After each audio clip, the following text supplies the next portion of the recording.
Hello everyone and welcome back to the channel. Today I am going to be trying the new Glossier Stretch Fluid Foundation. This is in the shade Medium Tan 3. Color matching myself on the Sephora website has become easier. However, I had to go to the actual store to color match myself better. Primer from One Size. I really enjoy this primer.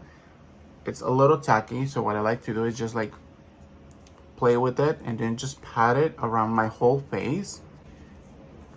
So I'm gonna let this sink in. I'm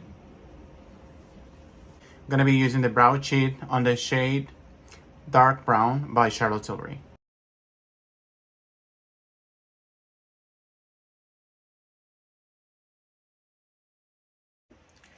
This Glossier Stretch Fluid Foundation retails for $34. It is a 30 milliliters, 1 fluid ounce, and it says here it's meant to be for the face. It's a light to medium fluid coverage, natural finish, apply 1 to 2 pumps onto skin, moisturize skin, blend for a seamless finish, add more for extra coverage. So we're gonna go ahead and dive in onto what is going on.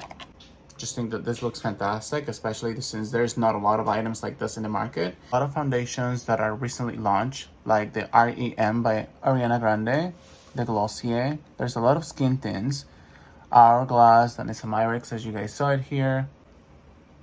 And we're gonna see how this works.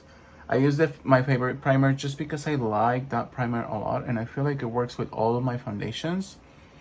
And I want to make sure that I give it a fair shot on this specific product, since I've never really blended out and used it throughout the whole day.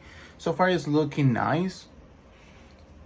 It's more luminizing than anything else. It definitely runs a little bit more orangey. There are a lot of people who are big fans of the Glossier products.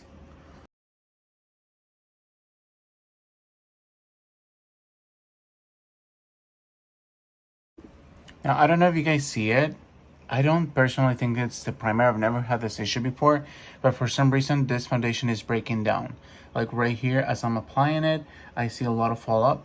Gonna go ahead and zoom right there, and also right here, like on the corners. I'll be using the Beautiful Skin Radiant Concealer in 7.5.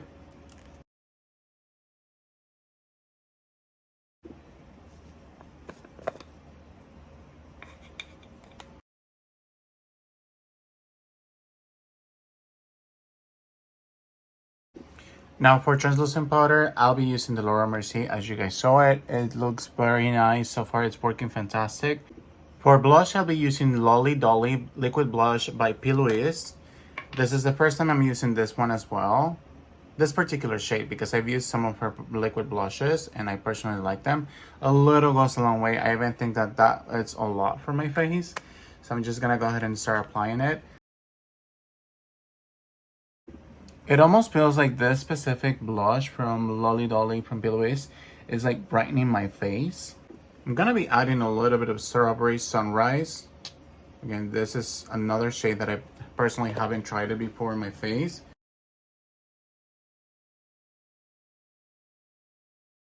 I'm gonna be adding the Clay de Paul highlight. I believe this is limited edition. So now that you guys see it, like right there, like I'm gonna be adding more and more. It's a limited edition, such a beautiful shade.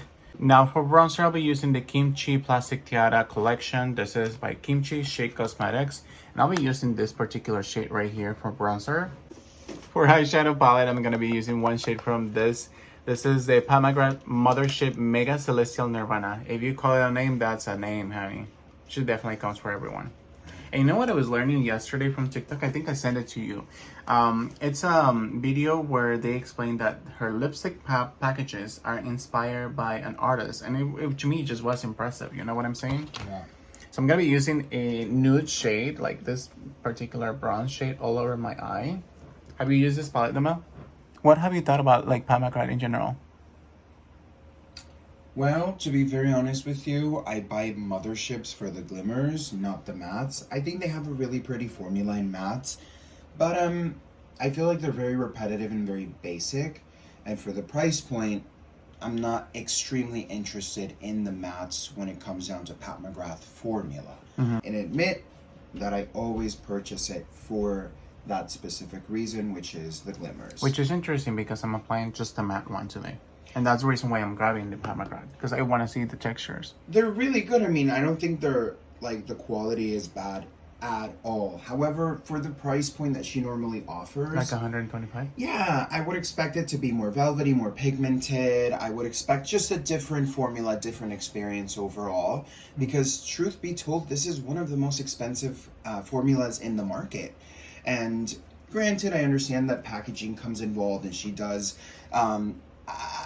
has lovely packaging. I don't want to say she invests in a lot of packaging. She does, but because of the large manufacturing, Yeah. it's not expensive for her, or as expensive. And I guess what I'm trying to say is that I appreciate better a formula than packaging. So again, they're not bad. It's just that I don't shop for mattes. Like if she did a full matte palette, oof, I would have to really think about it, touch them, and really, it has to be a stunning, out of this world, like, color story, and they need to slay me with the formulas. From Jeffree, I love them, and Huda, listen, stunning. Huda's amazing. Yeah, honestly. We met her. We've been through her like birthday parties from her children. That's so funny. Yeah. All 5 of them. All 5 of them. Huda, let us know. What's the tea, honeybee? What is the tea? No, but I think they do have beautiful formulas. And I like that Huda Beauty has different options and different sizing. So if you're the girly who's like, I just want a little itty bitty palette, you can get the little baby palette. I was gonna say bye. The little baby palettes from You Huda saw it here Beauty. first. New single coming out. Yeah, bye. The Huda Beauty palette. Literally. I think that the most expensive palettes that I've seen in the market that we haven't purchased, or probably we have them and we haven't tried them.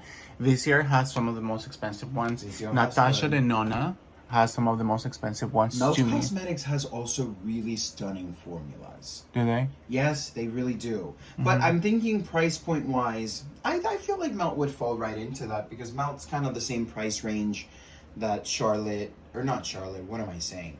That Huda Beauty and like Jeffree Star. Yeah. And she does have really gorgeous formulas as well. Yeah.